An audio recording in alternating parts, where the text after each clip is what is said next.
গীতার বাড়িতে গিয়ে অসভ্যতামি করায় কৃপানকে উচিত শিক্ষা দিল গীতা নিজে। সম্পূর্ণ জানতে ভিডিওটিতে একটি লাইক করে প্রথম থেকেই দেখতে থাকো।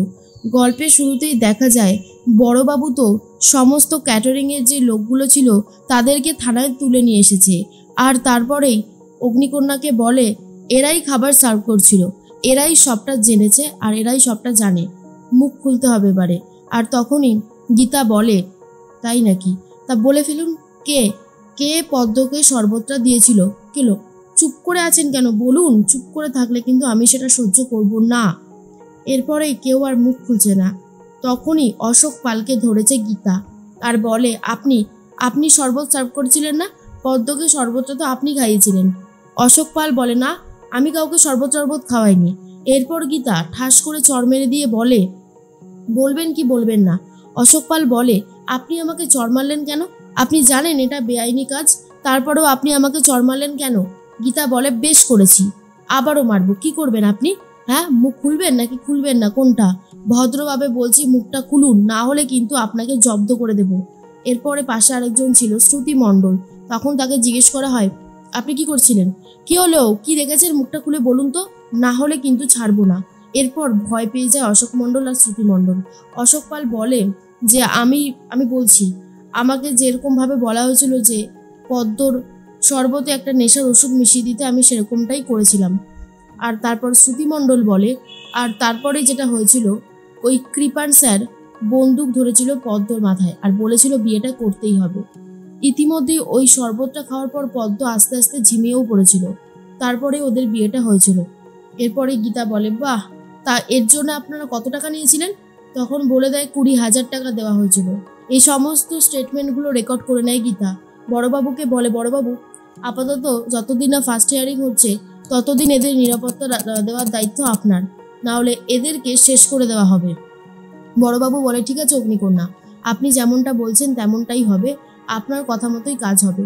এর মধ্যেই অগ্নিজিৎ মুখার্জিকে ফোন করেছে গীতা আর বলে কি ভাবছেন যে আপনি কাজটা করে পার পেয়ে গেছেন, হবে না, আপনি শান্তি পাবেন না, কারণ ফার্স্ট হিয়ারিংয়ে যেটা হতে চলেছে সেটা আপনার জানার বাইরে। সমস্ত প্রমাণ জোগাড় করে ফেলেছি, কিভাবে কোথা থেকে শুরুটা করেছিলেন আমি সবটা প্রমাণ করে দেব কোর্টে। এরপর অগ্নিজিৎ মুখার্জি বলে এই এই তুমি কি বলছো, তুমি কিচ্ছু করতে পারবে না। গীতা বলে আমি কি করতে পারবো আর কি করতে পারবো না সেটা আপনার কাছ থেকে জানবো না, আপনি এবার জানবেন যে আমি কি করতে পারি আর কি পারি না। অগ্নিজিৎ মুখার্জি তো গীতার একটা ফোনেই ভয় পেয়ে যায় আর বলে কি করতে চাইছে মেয়েটা, মনে হচ্ছে কোথাও একটা গন্ডগোল হচ্ছে, আমি বাঁচতে চাই না, আমি জিততে চাই বলে চিৎকার করতে শুরু করে অগ্নিজিৎ মুখার্জি। এরপর গীতা থানা থেকে সোজা চলে যায় বাড়িতে, সেখানে গিয়ে দেখে কৃপান আর তার দলবল অপেক্ষা করছে। গীতা তখন বলে কি ব্যাপার, তুই এখানে কি করতে এসেছিস বল, কি করতে এসেছিস তুই এখানে। কৃপান বলে নমস্কার নমস্কার, আরে আমি এসেছি আপনাকে নেমন্তন্ন করতে, আমার বৌভাত বলে কথা আর আপনি যাবেন না সেটা কি করে হতে পারে। গীতা বলে তুই এখান থেকে চলে যা বাবু সোনা, কিন্তু কৃপান তো যেতে চায় না আর বলে আরে আমি তো চলেই যাব, তার আগে একটু কথা বলে যাই, সেদিন আমি পদ্মর হাত ধরেছিলাম বলে আপনি আমাকে এতটা নাকানি চোবানি খাইয়েছেন, এবার তো আমি আস্তে আস্তে জড়িয়ে ধরবো, হাক করবো যাকে বলে, কি করবেন আপনি, কিচ্ছু করতে পারবেন না। এরপরে ঠাস করে গীতা চড় মেরে দিয়েছে আর বলে পদ্মকে তো আমি বাঁচাবই তোর হাত থেকে, তোরা যতই কলকাঠি নাড়িস না কেন পারবি না আমার হাত থেকে বাঁচতে, সমস্তটা ঠিক হয়ে গেছে। কৃপান তখন বলে আরে কি করছেন ম্যাডাম, এইরকম ভাবে গায়ে হাত দিলে হয় বলুন, আমি পদ্মর বর বলে কথা, এই নিন পদ্মর সাথে কথা বলুন। এরপরেই পদ্ম তখন বলে উকিল দিদি কি হয়েছে। গীতা বলে পদ্ম এই বাবুসোনা কিন্তু আমার কাছে অলরেডি একটা চড় খেয়েছে, আরও যদি ঝামেলা করতে থাকে তাহলে বারবার ও মার খাবে, বারবার ওকে আমি হেনস্থা করবো, কোর্টে তুলবো আর ওর শাস্তির ব্যবস্থা তো করবোই। তখনই পদ্ম বলে করো না উকিল দিদি, এমনটা করো না, আমি নতুন করে বাঁচতে চাই, এত ভালোবাসা এত আত্মযত্ন আমি কোনোদিন পাইনি, তুমি আমার কাছ থেকে এগুলো কেড়ে নিও না উকিল দিদি। তখনই গীতা বলে তোকে ওরা শেষ করে ফেলবে, তুই এত বোকা কি করে রে পদ্ম, কাজ হাসিল হওয়ার পরেই ওরা তোকে ছুঁড়ে ফেলে দেবে, তুই সেটা বুঝতে পারছিস না নাকি বুঝতে চাইছিস না কোনটা। সত্যিটা অনেক কঠিন পদ্ম, কিন্তু সত্যিটা যদি কেউ একবার মেনে নিতে পারে তাহলে তার আর কোনো কষ্ট থাকে না, বুঝতে পেরেছিস আমার কথাটা, আর তুই এরকমটা বলিস না, আমাকে রিকোয়েস্ট করবি না, কারণ বাবু সোনাকে শাস্তি আমি দেবই। এরপর তো পদ্মও ভয় পেয়ে যায়।